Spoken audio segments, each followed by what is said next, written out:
Hello guys, everyone, আসসালামু আলাইকুম। আপনারা কেমন আছেন? আশা করি আপনারা সবাই ভালো আছেন, আমিও ভালো আছি আপনাদের দোয়ায় ইনশাআল্লাহ। এখন গাইস আজকে আসলাম সৈয়দঘাটের নতুন যে একটা ব্রিজ হয়েছে। তো আমার কাছে দেখতে তো অনেক সুন্দর লাগে। মানে আপনারা কাছে বাট কিলা লাগে কইতাম পারি না, আমার কাছে অনেক ভালো লাগে। সৈয়দঘাটের একটা ব্রিজ নতুন হয়েছে, লাইটিং করা থাকায় সুন্দরও লাগে আর আইসি ঘুরার লাগে। তো ওটা দেখার লাগলো, দেখা লাগে আমাকে, আমার কাছে ভালো লাগে। তে আমি নতুন আইডি পেজ খুলছি, আমার পেজও সবে লাইক কমেন্ট শেয়ার পাইবা, ফলো ফলো দিবা। লাইক কমেন্ট শেয়ার করলে শেয়ার পাইবা।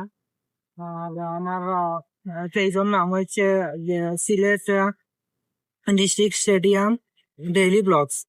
লাইক কমেন্ট শেয়ার করবা আমার পেজ, আপনারা সবাই লাইক কমেন্ট শেয়ার করলে শেয়ার পাইবা, ফলো দিবা। তে সবাই ভালো থাকুক, আসসালামু আলাইকুম।